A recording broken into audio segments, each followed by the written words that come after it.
And what I decided to do at that time is to do the work necessary to get the outcome I was looking for. So, what did that mean? Alan, that meant that I had to be accountable to what I did to make that marriage fail. So then the next group is where see both a lot of men and women struggle. The city boy or city girl, we had really good conversation. We had really good chemistry. Men will say, man, she's so fiery. She's so interesting. And what happens is both of those two leave a wake of people behind because they have no interest in a long term committed relationship. Consistency, commitment, sacrifice, and patience. When you're able to start adding the way you've added them in your profession, you will start to see the results you want. And that is great. So listen, you have a successful career. Things are moving along, maybe better than you've even planned. Between team building and goal setting, there isn't much you have not accomplished as you have progressed through the ranks into the leadership role. Well, there is one thing that you have yet to master, and that is your intimate relationships. If you could only use the same skills at work outside of the office hours, then your entire life would be almost perfect, wouldn't it? The trouble is, our intimate relationships require a different approach, and most importantly, it requires our time. Well, today, my guest shares with us the red flags to be aware of, and what we can do to save our most personal relationship. Now, before we're going to get into all that, if you're interested in raising your standards as a father, a husband, an entrepreneur, then I encourage you to participate in our Band of Brothers group mentorship program. You know, we're in a group of ordinary guys working towards living extraordinary lives. You can find us at the Awakened Man Training Academy at members.theawakenedman.net. And with that, let's get on with today's episode. The average man today is sleepwalking through life, many never reaching their true potential, let alone ever crossing the finish line to living a purposeful life. Yet, the hunger still exists, albeit buried amidst his cluttered mind, misguided beliefs, and values that no longer serve him. It's time to align yourself for greatness. It's time to become a revolutionary man. Stay strong, my brother. Welcome, everyone, to the Revolutionary Man podcast. I'm the founder of the Awakened Man movement and your host, Alan DeMonso. So before we get started, let me ask you a couple of questions. What kind of time do you spend working on your intimate relationship? And are you aware of any red flags that could be signaling that there's trouble brewing? You know, we spend so much of our time building our careers, and I'm one of those guys. And it's so important to me that it was one of the prime things that cost me my first marriage. And why is that? Well, for me, I didn't see the red flags that were staring me in the face until it was far too late. And that probably sounds pretty familiar to many of you. But there is a middle way, or a middle ground, should I say, for us to have both a thriving professional life and a personal life. And this is exactly what my guest is going to share with us today. So allow me to introduce my guest. Glenn is a current executive with a major multinational, and during his 20-year professional journey, he has found parallels between business success, and the lack of relationship success. He created the middle ground to serve as a bridge to bring professionals looking to get great dating outcomes in a modern world. Welcome to the show, Glenn. How are things today, my brother? Things are going very well. Thank you for that, Alan. Thank you for that introduction, and thank you to your audience for their time today. Yeah, I'm really looking forward to this conversation. While we spend time talking about lots of stuff, this is one of the topics we need to spend even more time. So I'm pretty excited about our diving into this. But before we get into all that, one of the things that we talk also a lot about here in our work is that we're all on a hero's journey, or we call it a hero's quest. So tell us about a particular time in your life when you faced a particular challenging time, maybe even felt a little lost, and you knew some things had to change. What did you do, and how that experience shaped you into who you are today and the work that you're doing? Excellent question. That is actually the beginning point for the middle ground. In the early 2010s, I went through a divorce, and the divorce left me broken both emotionally and physically. And what I decided to do in that time is to do the work necessary to get the outcome I was looking for. So what did that mean? Alan, that meant that I had to be accountable to what I did to make that marriage fail. So it is a hero's journey, if you would, from an introspection standpoint of the things that lead to what I'm doing now with the middle ground. Who am I? What did I want?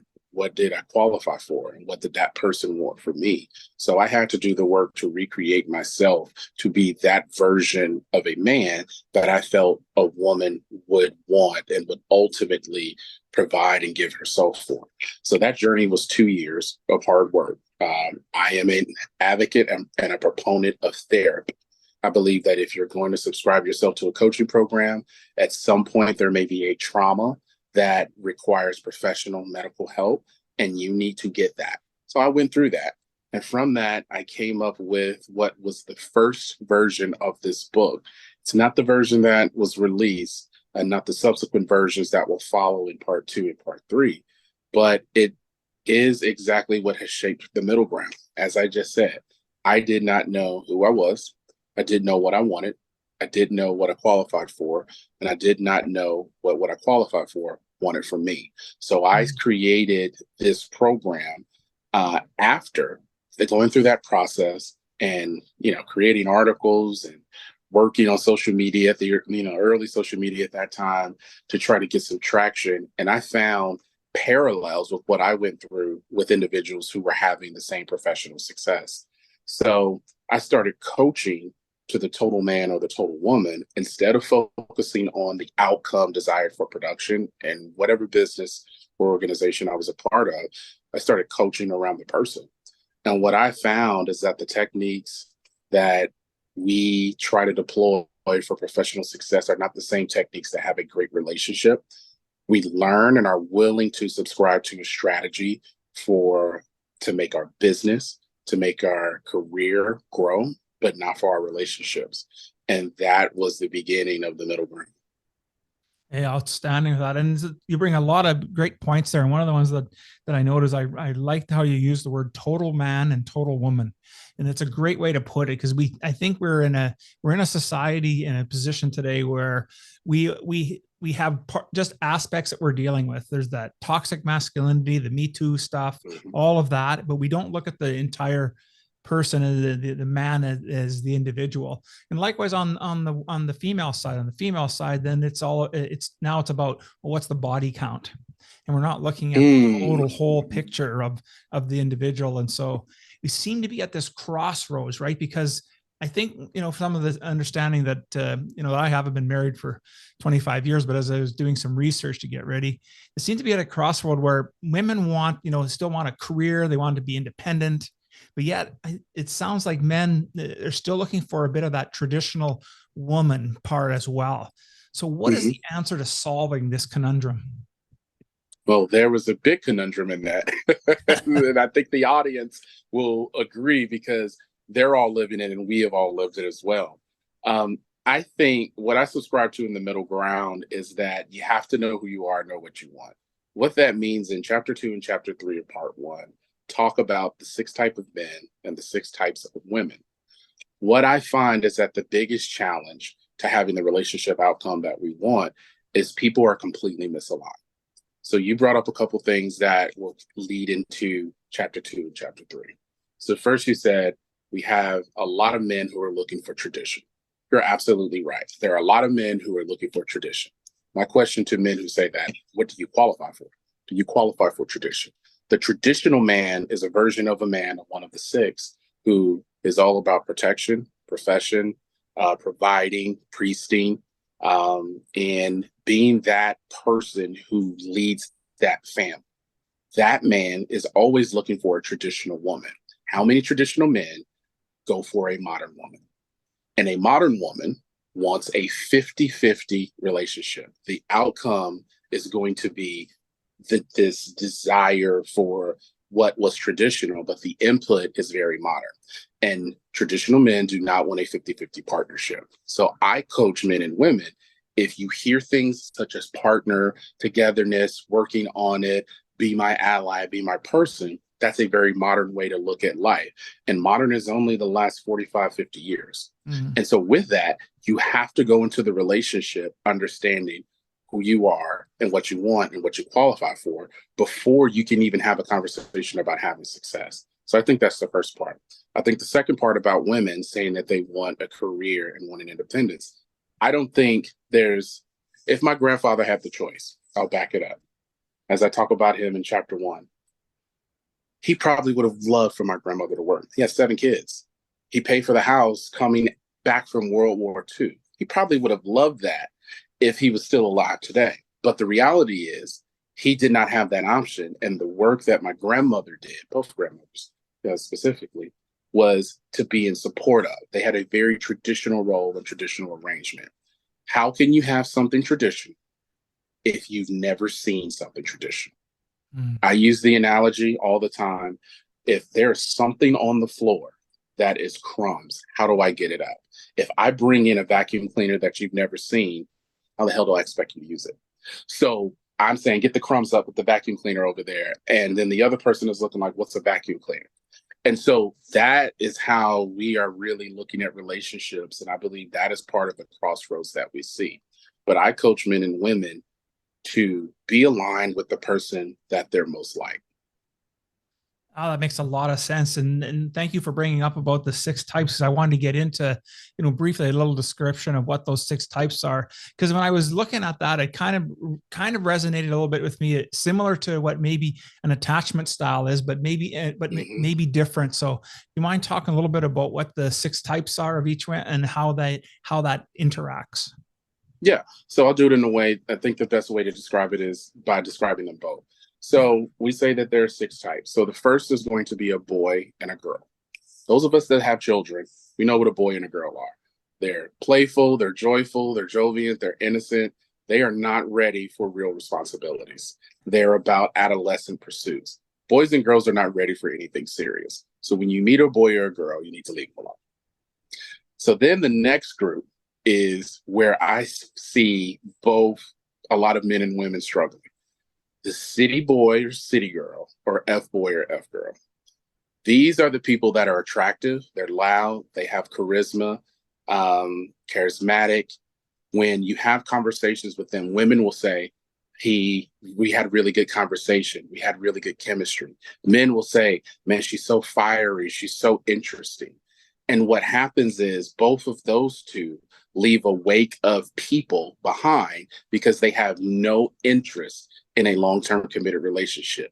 The city is their goal. So whether that's nightlife, whether that's chasing a bag or chasing money, or whether that's just focusing on oneself or their solopreneurship, that's what they worry about. They're fit, they're attractive, they're fun to be around, but from a relationship standpoint, they have no interest, unlike the boy and the girl, in a relationship long-term. I say that women who are modern and traditional, they spend time with the city boy or the F boy, and they take those negative traits and paste them on all men. So that's where you get the language around there aren't any good men. All men are trash. All men are F boys. All men are cheaters. Of course, because in your 20s and early 30s, you spend a lot of time with people who qualify and identify as an F. So then we have guys or dudes, gals or chicks. These are just your regular everyday people. We run into them at Starbucks, at Target, at the gas station, at the gym. They're really nice. They're really jovial, but there is nothing extraordinary about them. So though they want a relationship with someone at a very high level, the chances of them getting it is not going to happen because the people they want are not going to be interested in them long term. This is where you see a lot of your situationships. A lot of women spend time with the guy or the dude after the F boy because they're just looking for some companionship and some consistency. And so what happens is dudes or guys can find themselves falling back and falling into the F boy status after a wake of girls who have been hurt by the F boy. So what I also believe and what I find, and as I did research for the book, the guys and the gals, they have the most consistent relationship. They're not expecting anything extraordinary out of it, which leads us to the next groups. So we're at 3 now for those counting at home. 4, males and females. This is the largest population in Western society. Males and females. Males. What is a male? Ladies, you know what a male is. He looks like a man. He sounds like a man, talks like a man. He walks like a man. He moves like a man, but he's not a man. He does not have the ability to lead. He does not have the ability to profess, to assert himself in the world by providing a high value, high quality skill that rewards him in the market. He is always stuck and is typically led by some type of emotional trauma, some abandonment. And so he goes through life broken and a victim and never overcomes it. We find a lot of modern women spend time with males, and those modern women are often dumbfounded why males can't step up. That's where you hear the word, I need him to step up. Of course you need him to step up. You're a modern woman looking for 50-50 and you have a male. He is incapable of stepping up. Then we have our females. What's a female? She looks like a woman. She talks like a woman. She sounds like a woman. She walks like a woman. But everything for her is run through her emotions. And her emotions are a protection mechanism for traumas that she's experienced. So as a female, I've been hurt. I've been disappointed by men, and you're just going to disappoint me. So I have to protect myself so I don't have to deal with that hurt again. And so they live in this world of emotional chaos, and they live in a world of victimhood. So this is where you see your victims, people that are saying there are not enough good men and men don't want to commit. Men are not about me. I just haven't been able to find a good man. You probably have had a guy. You probably have had a high value man that would have been interested, but because you could not get over this emotional theme, it kept you out of the relationship. So that's fourth, females and males. Then we have men and women. Men and women are broken out into two types, traditional and modern. So we've talked about traditional, we've talked about modern. The differentiating thing that I say is what I said earlier on the call. It is important for you to understand if someone is traditional, if a woman is traditional, she does not want to work. She wants her man to take care of the financial piece, the protection, the planning. This is a very traditional, what people know from a relationship standpoint. And traditional women are not going to change. They're not going to be modern. They're not going to fall back into city girl. They're not going to be gals or chicks. They're not female. They understand and believe their purpose on this is to support you, let you go make the money. I support you in that endeavor. I focus on the household and the kid. The traditional woman is not about a high-end luxury lifestyle. Take lifestyle off the table, and that lifestyle is applied to the modern woman. The modern woman leads with her education, her income, her career, her stuff. So her house, her car, her 401k, and she wants to be respected for that because that's what she believes gets respect on the market. And it's true. Remember, modern women are professionals. So her professional success, she has to lead with that. So when she tries to get in a relationship with a modern man, it works. I believe and hypothesize it works for a while because what are we hearing now in the space? I'm tired, sis. I'm tired of going for the bag. I'm tired of splitting the bills. I want someone to come and take care of all these bills for me. My student loan is due. And I think modern women eventually get exhausted. Now, for the women out there, they will agree with this because my research shows it. Most modern women became modern women out of necessity. They were typically females who got over their emotional trauma, got their life together, listen, key words, and now are doing everything at a very high level. They don't experience layoffs. They don't experience money loss. They don't deal with that. So they're looking for a partner. And so since they've overcome that emotional piece, since they've been very well in that, they're fit, they're fun, they're you want to hang out, they have the good qualities of a city girl, but that piece of the relationship is what they're missing. They did not believe that they could be a traditional woman. They did not believe, because they were female or city, that there were any good men available. So I have to become my own version of a man in order to survive. And when they come across traditional men and high value men, they paint those men with the negative traits of boys, F-boys, guys, and males. And so it leads to a breakdown of relationship when they could have had something that they're looking for, but because they couldn't move out of this modern thinking, they miss out on something great. And then the final group is the group that receives the most attention in the space of relationships, which would be high value men and high value women. Now, there's an argument out there. I won't go into it with this group unless they ask in the comments.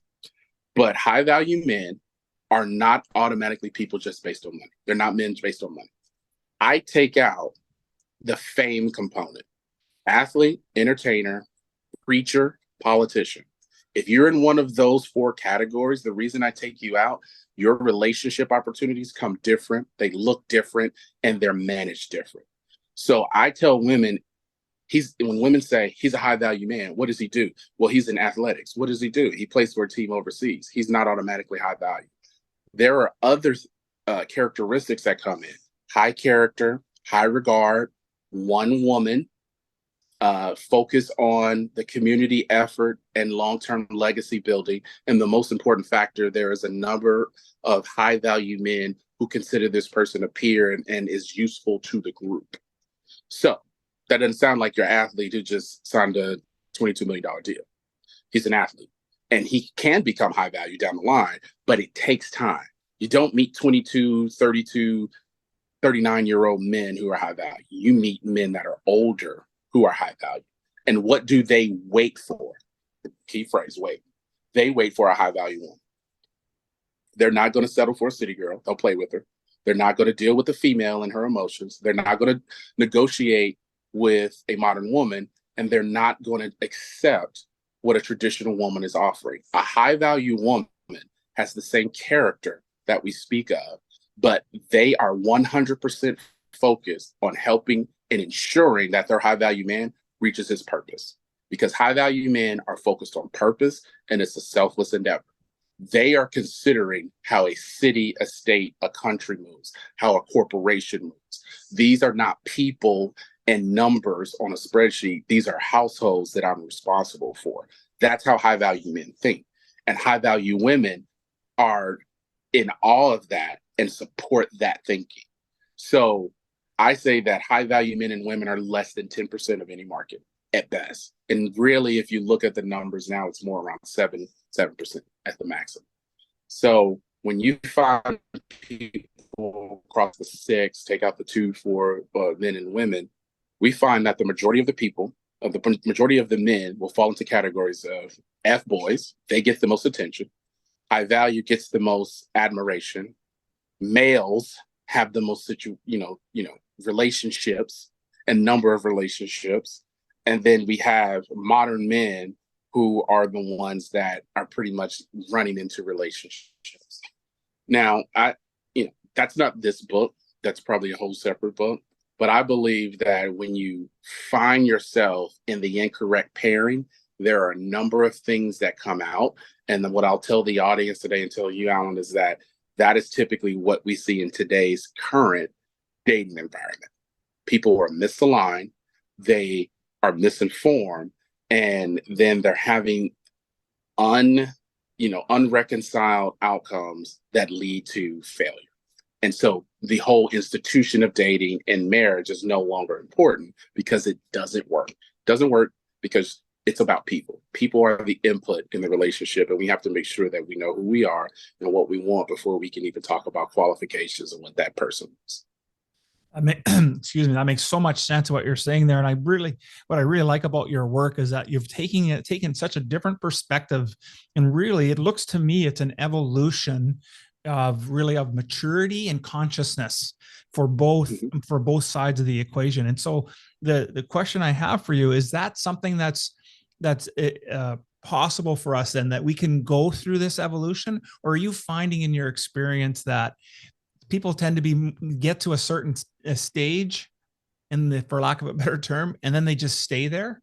And if so, is that a societal problem, or is that just a more of a something that they're not understanding about themselves? Well, I believe if you want to fix society, you fix the people in it.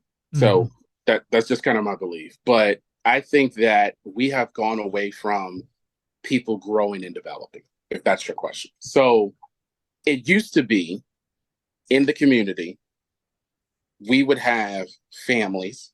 The families would look like what we subscribe to in the middle ground. And I'll tell your audience, we subscribe to one man with one woman with the outcome of marriage with children and legacy building. So that is what the middle ground is about. If that's not what you subscribe to, no shade, no hate. We welcome you to continue to consume our content, but that's what we are, and that's not going to change. Yeah. So we say that with communities breaking down, it's because the family has broken down.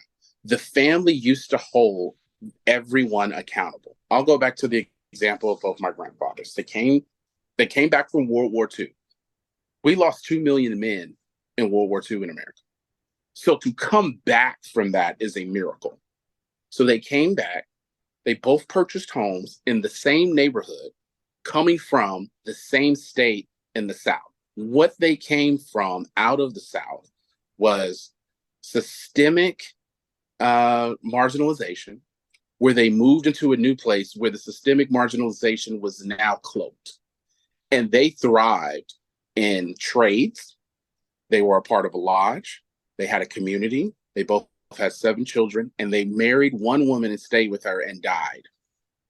So when they died, there were people outside of the church trying to get in to see them off.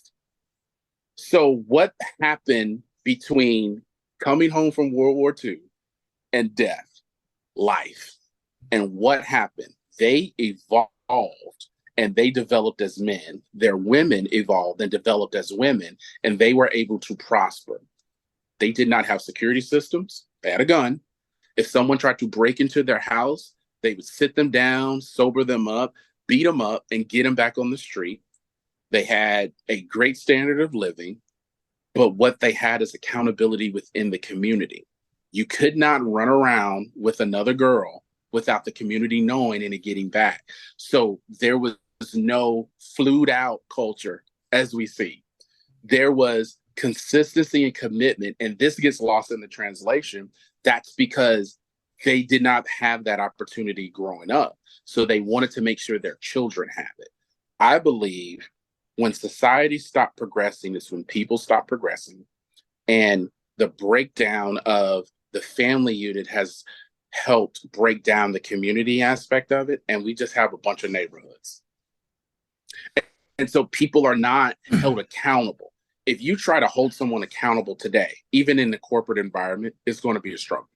If you try to hold someone accountable in a relationship, it's going to be a struggle because people believe incorrectly there's something better out there. There's a better job. There's a better boss. There's a better man. There's a better woman. Instead of reaching the middle ground and working with the decision that you've made, which is probably a really good decision if you can mature into it. Yes. So the middle ground for men and women talks about people progressing. First question I ask people on a coaching call. All right, so you signed up, paid the money. What do you want? Well, I want to be married and, I want to have my kids or whatever. And then I was like, whoa. This language is really passive and this is not affirmed. So what do you want? Well, I would like to be married. You would like to be? I'm going to be married. All right, you're going to be married. What do you want? All right. Okay, first question. Who are you? Well, what do you mean? What do you do? I'm looking at your social media. I'm in Nashville. You're on Broadway. You're working out. You got a bunch of girls and a bunch of pictures. You come off as, to anyone who looks at your profile, as an F-boy. Was that accurate? No, I'm not an F-boy. I'm changing my ways. Pause. We don't speak in aspiration as men. We speak in reality. Mm-hmm. So if you want to aspire to something, make a plan and go get it. But you are telling me today that you are an F-boy. You're only going to get city girls or gals at best and modern women who may be desperate. So you're never going to get to the outcome of marriage with kids because you have to mature. All right, so what do I need to do to mature? First of all, you need to write your vision statement. What's a vision statement? So we go through the vision statement exercise. After the vision statement exercise, then we go through the who you are based on the vision statement. Then we say, all right, we know who you are now. What do you want? And not what you want today.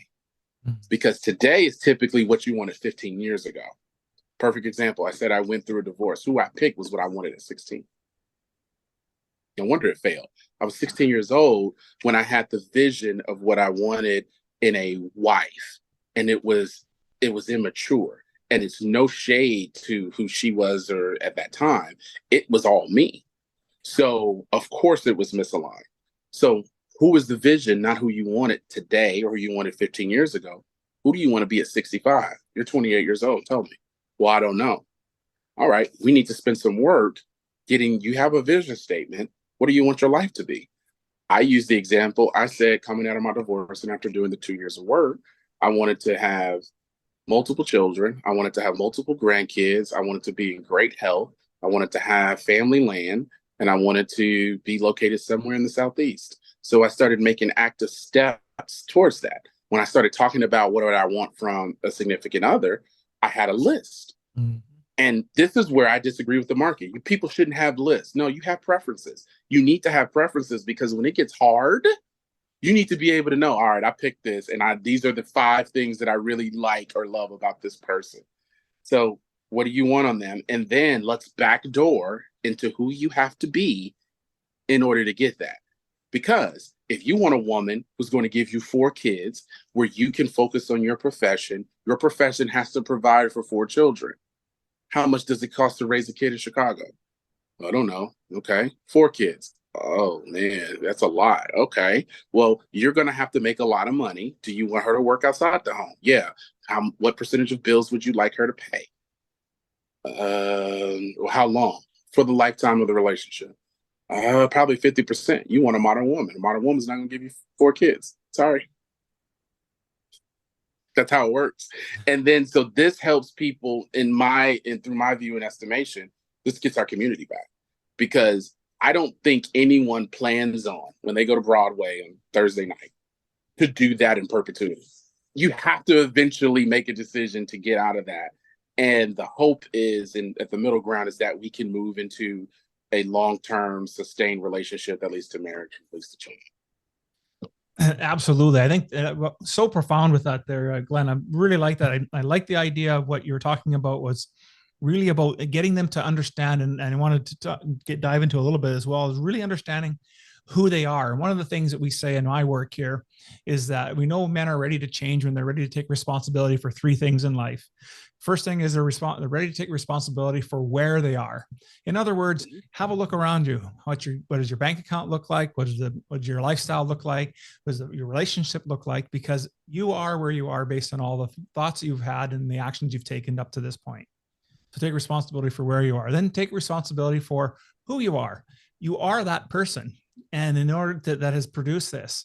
And so once you understand where you are and who you are, now you can start to consider about taking responsibility for what you aspire to become, because that's going to require you to make significant change in many aspects of it. So I really like how you're synchronizing that work and your work. And the other one, I also liked how you talked about getting to write a vision statement.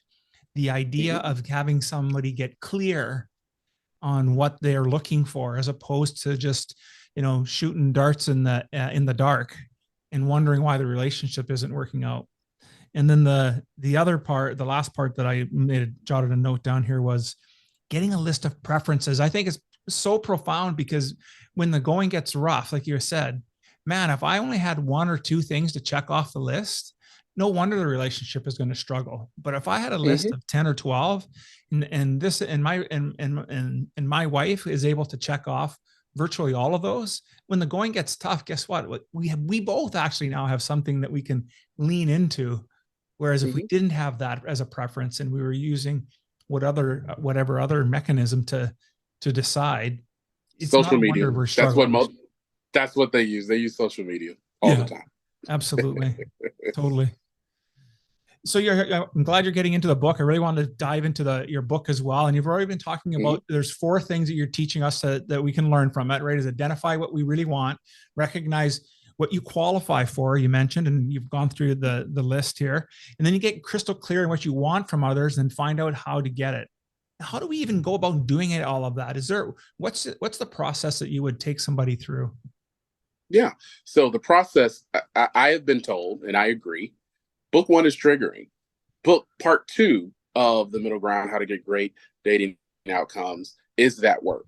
So we actually do the work through those 4 approaches. So the first thing is I've talked about is, who are you? If you don't have a vision statement and know who you are, you can't expect other people to know who you are. That's the first thing. Have to get crystal clear on who you are. So I take people through the process of telling me their vision statement. The goal of the vision statement is to get to a destination of outcome. Your vision statement is, if you look at it from a corporate standpoint, it's kind of an inspirational statement, idealistic, emotional future. That's not language that we typically use as men, but it's a clarifying value, because if I get an offer to interview for a company and it's outside of what I believe my vision of what I want my career to be, it's really easy to say no and move on. But if you don't have a vision statement, what you do is you chase your tail from a professional standpoint, going from job to job. And if you go, and transparency, I've done that. So I know what going from job to job, contract to contract looks like. And it is a hindrance to your overall development and a hindrance to the people and companies that need you. So you get crystal clear on the vision statement so you know who you are. The second thing you have to do is understand what you want. So I ask people to write out, like I said, where do you want to be at 65? Most of the people that I have had the privilege of coaching are not over 44. So 65 is a 20-year period. 20 years is a long time, especially if you make bad decisions. Mm-hmm. How many of us are still paying off debts that we made, decisions we made 20 years ago? So 20 years is long, and it can be hard, especially when you make the bad decision. So I say, let's take a look at, since we know who you are, let's take a look at what you want. Over at 65, we're going to say, these are the things that I value, I would like my profession to have been. This is what I would like my faith to have been, so my belief system. This is what I would like to see from my family, and here's what I want my community and legacy impact to be. So when you move into that direction, you find that it matches and is aligned with your vision statement.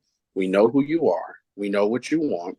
And then we say, all right, based on where you are today and what you say you are and what you want, what do you qualify for? F-boys qualify for city girls. Guys and dudes qualify for gals or chicks. Modern men qualify for modern women. You don't qualify for anything as a linear level higher. So if your vision statement and what you want don't align with where you are, we know that there's work to do. This is where I come in and evaluate, is there an emotional trauma here that's holding you up? And most of that work is done with males or females. If it is, I recommend therapy. You have to go to therapy to work out your issues. Most of the traumas that we deal with in Western society are going to be related to upbringing, so mom, dad, household, or it's going to be something really that happens in our community. So if there was a trauma of abuse or anything that happened outside of the household, and then there's going to be things that we self-inflict. So a therapist is going to be able to spend time with their techniques to work through that. And I say that's going to be the best money you spend. Don't spend money on ads. Don't start another business. You need to spend a year in therapy getting clear about what happened with your dad and your mom, what happened with your brother and sister, what happened at college, and then the decisions you made in your 20s that have led you to this point. And so once we get that solved and get that ready, we get healed, we can then reevaluate who we are. So we know who we are, and then we know what we qualify for. If it aligns, then we take the steps to go get it. This is where dating coaches come in. Dating coaches who teach men how to stand, to command attention, to have great conversation, to move in the direction of women and go to places to make themselves available or approachable to by women, because we all know that women make the choice, not us. So with that, you then start getting closer to your goal. Then we ask the question, what does that person want from you? So a high value woman is going to expect you to be on purpose and progressing through that purpose. She's not going to sit around and wait for you to start progressing. You can't sit in the basement playing Halo and 2K. You can't sit on your friend's couch talking about we're signing another record deal. They're not waiting. They have options. They're high value. So since she is high value and wants that, if you want a high value woman, you're going to have to put in some work. And that work takes time. So you asked the question. Here's what I teach the men. And ladies will appreciate this. They always do when I say it. And maybe one doesn't.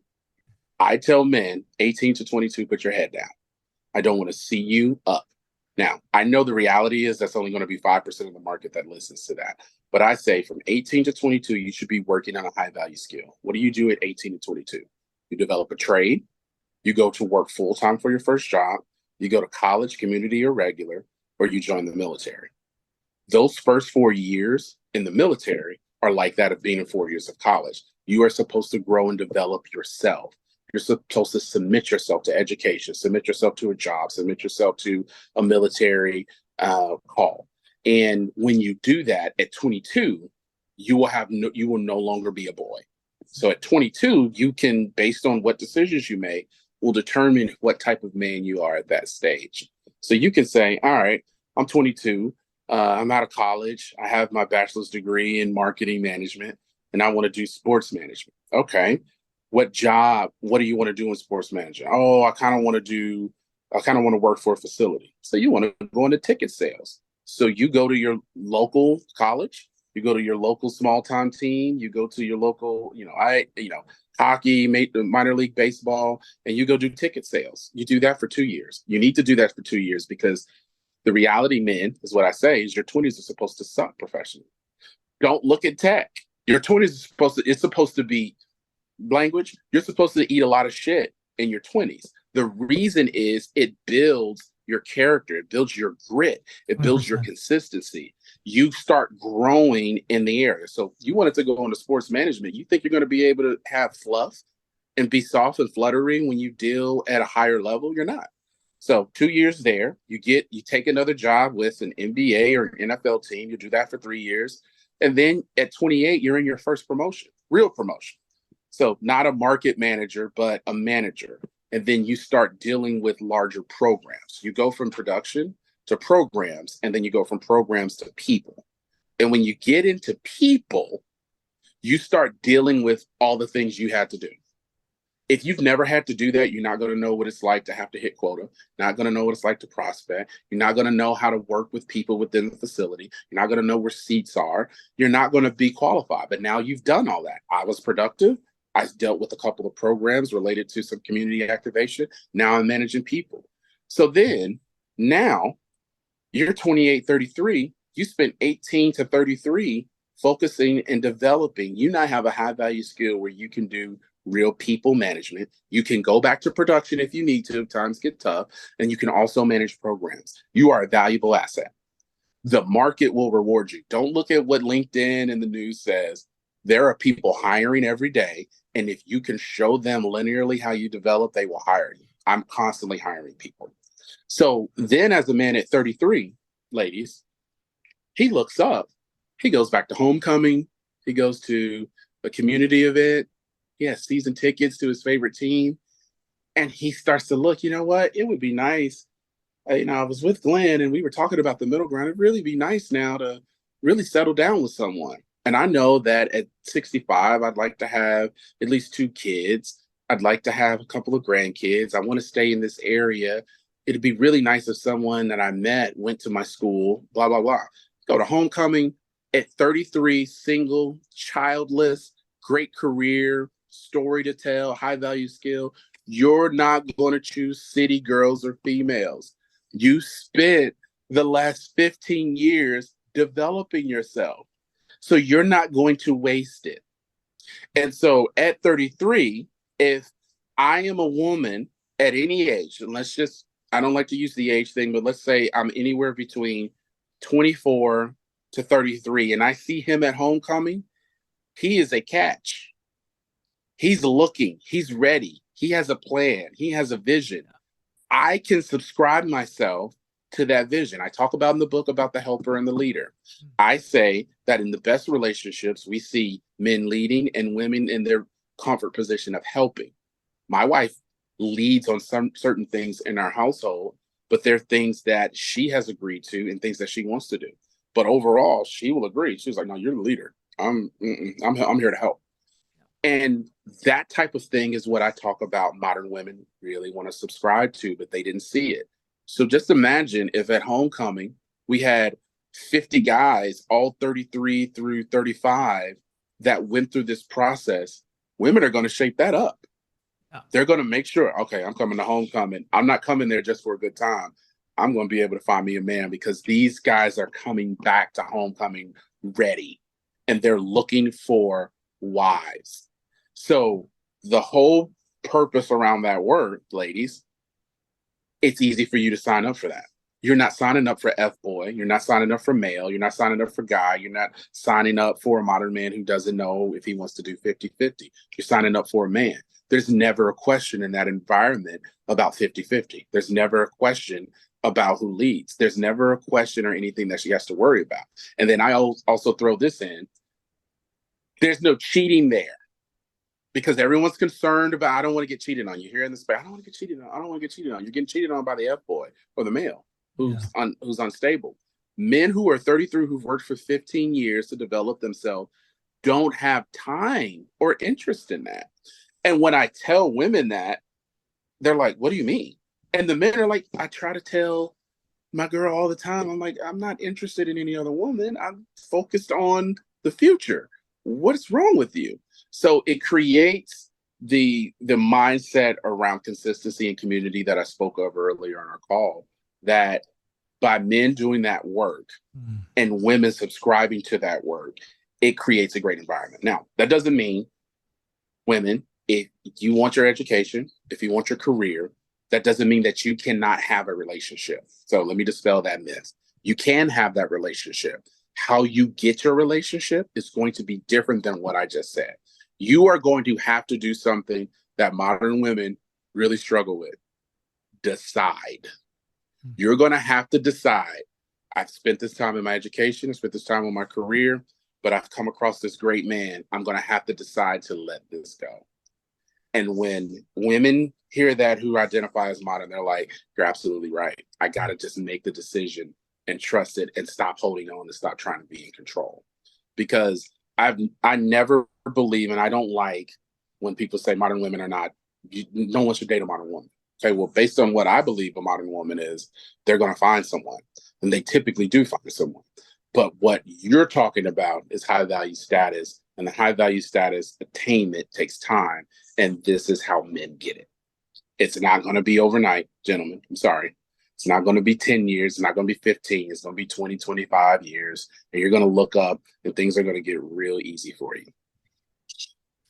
It makes complete sense to me because it is an evolution, right? And we can't we can't expect to have that lifelong one woman relationship until we've actually evolved who we are as men to begin with.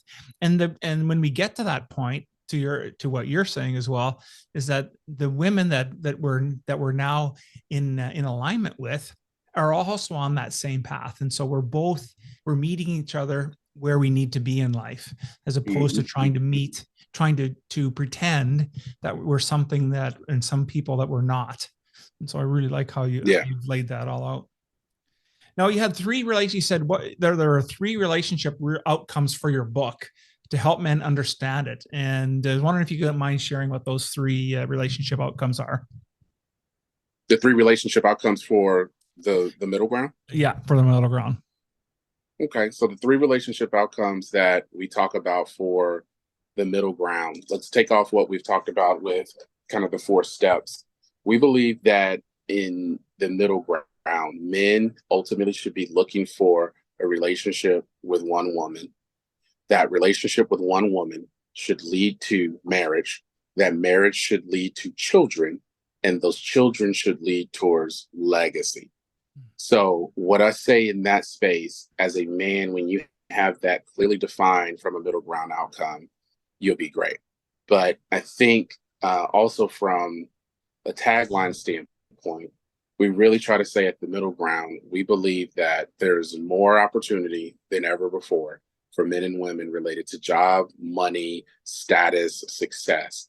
But relationship outcomes are at an all-time low. The reason that they're at an all-time low is because we don't know who we are. We don't know what we want. We don't know what we qualify for, and we don't know what we qualify for wants from us. So meeting in the middle ground is about having the awareness of that, the intuition, and then acting directly on it. Makes complete sense. Makes complete sense to me. Now, I think you said this was your first book in a series of books that you're considering of writing. Any idea of where that's going to take us from here, and when you plan on releasing the books? Book 2 will be released in the Q1. The part 2 is that it is the second story that goes through what we just talked about with the 4 steps in the process of the middle ground. And then part 3 for that book, we're still in determination, because I originally wrote this book. It was 350 pages. And every editor and that I talked to said no one's ever going to read this or buy this. So we broke it up into 3, and we believe that we have a good product in part 1 and part 2 that summarizes that.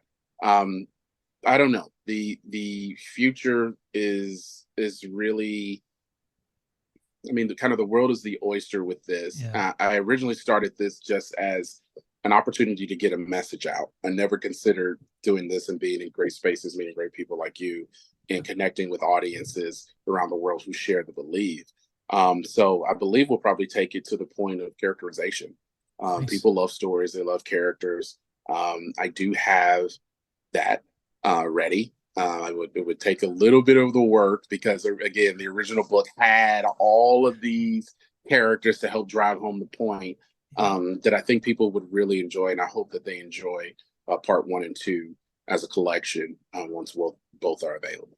Yeah, I'm sure they will for sure.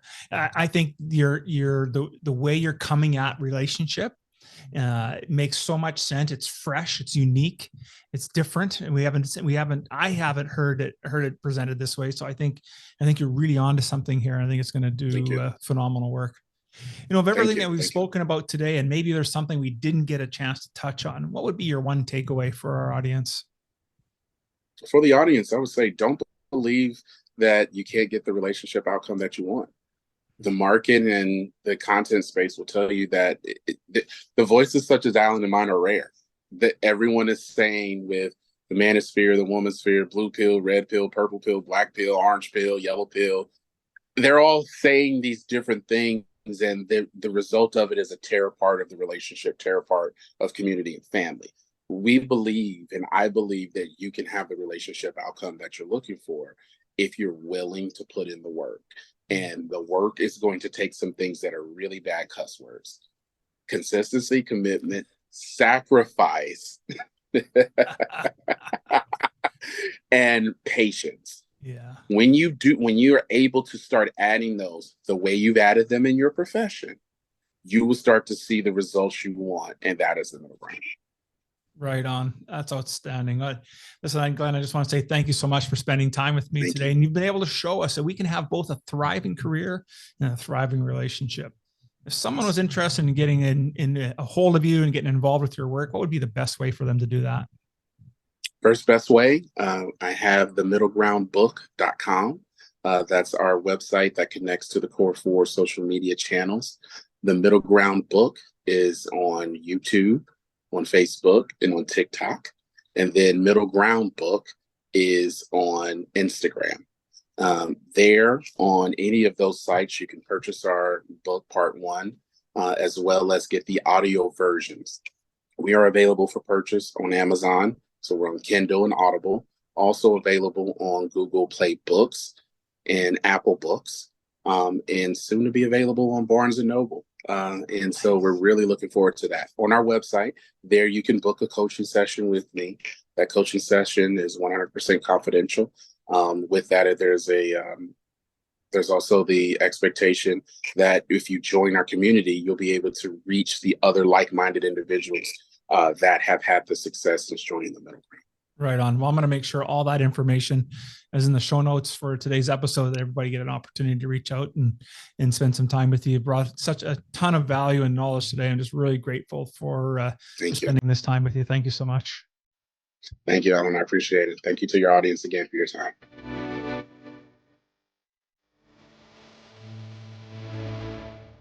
Thank you for listening to the Revolutionary Man podcast. Are you ready to own your destiny? To become more the man you are destined to be? Join the brotherhood that is The Awakened Man at theawakenedman.net and start forging a new destiny today.